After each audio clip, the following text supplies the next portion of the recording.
Will you ever be ready for love? Because it seems like you cannot pour from an empty cup. How full should my cup be? Okay, let's just address what can be easily addressed, which is you cannot pour from an empty cup. The mere fact that you are here on earth and have a life after here on earth, you will never be empty. The only thing that can be considered empty cup if hindi ka nag-e-exist sa mundong ito.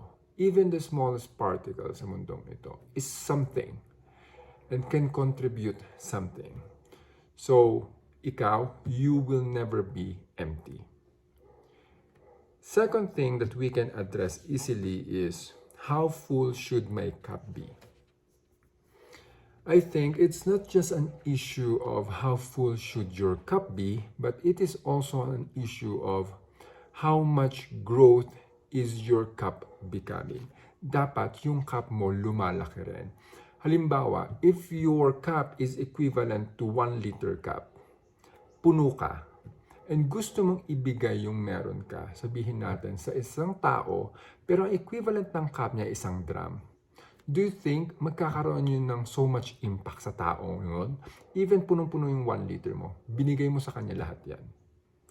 Yung 1 liter mo is not that much because 1 drum siya. Yun ang equivalent ng cup niya.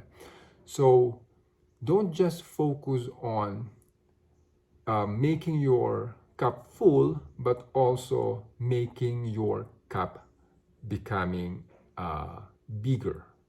Okay, there has to be a growth doon sa size ng cup mo para mas marami kang maibigay pa. And then we can replenish that one by different actions sa buhay natin. So, nagbibigay tayo, kailangan ma-replenish yan kasi may possibility talagang mabawasan at konti lang matitira sa'yo. So, you have to keep replenishing that one. How full your cup should be, whatever level you have now, share what you can share. And then make ways to replenish and or increase the level of your cup. A portion of those you keep for yourself, a portion of those you give to different areas of your life, including dun sa romantic love mo. Okay? The bigger your cup is, mas marami kang mabibigay. And yun yung mas bigyan natin ng pansin, and then making your cup being replenished and keep what has to be kept and share what you can share and is good to share. Okay? Now, going on the point on, will you ever be ready for love? Okay. When we say being ready, we have to make some preparations.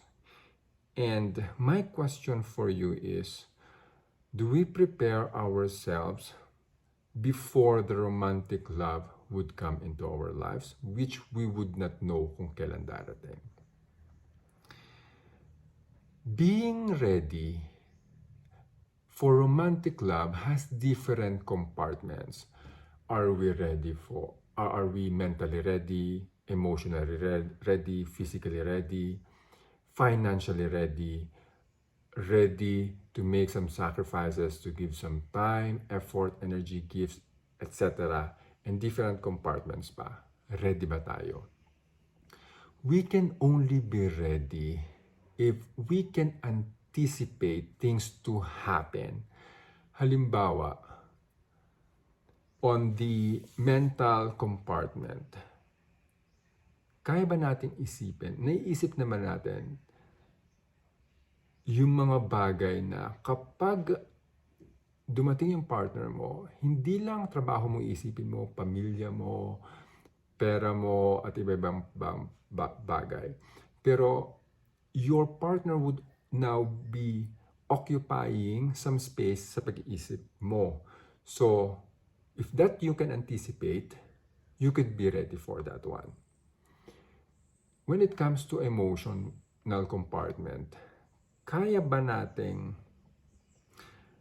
maging ready at ma-anticipate na kapag may partner ka, May times na kikiligin ka, masaya ka, inspired ka, pero may times din kasi na may pain, masasaktan ka.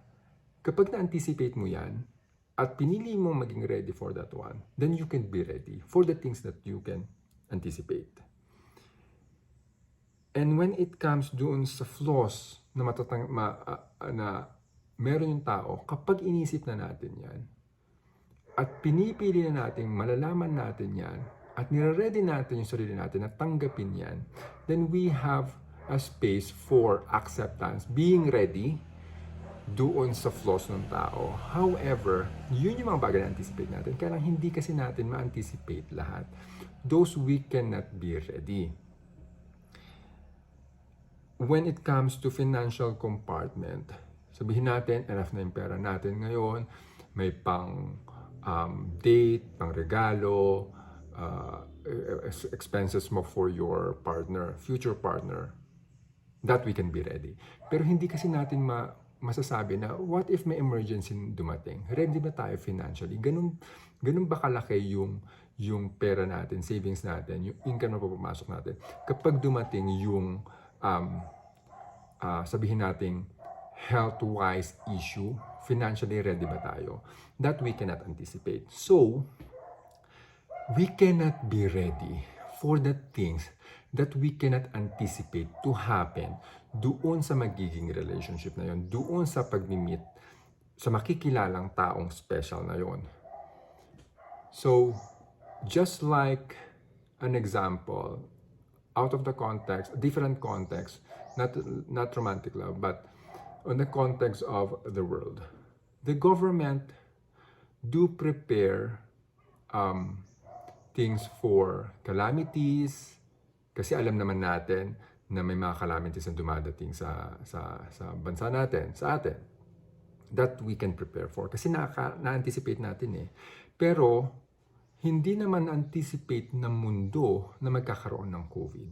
That we are not prepared for. Pero ginawa natin siya ng paraan during the time na nandiyan na siya. Little by little, nalalaman natin kung anong kailangan natin gawin. Okay? So parang ganun din yung love.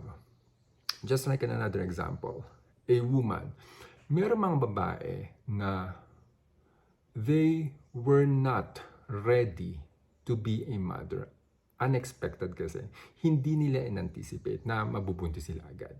That part, hindi sila ready. But there are some women who have been ready, who have anticipated na pwede na silang magbuntis, ready na sila financially, mentally, emotionally. So may mga ganong klaseng tao.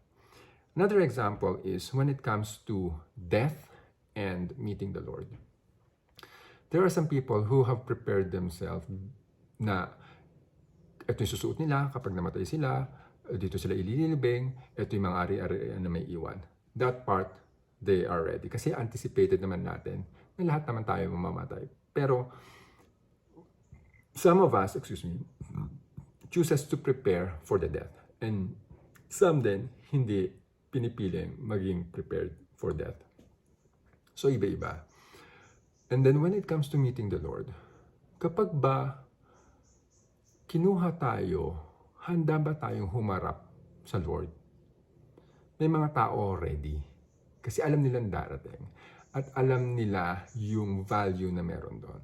But there are some people, not some, many of the people are not ready by the time na humarap na sila kay Lord. Halimbawa, dumating si Lord dyan, kinuha ka na agad, handa ka ba?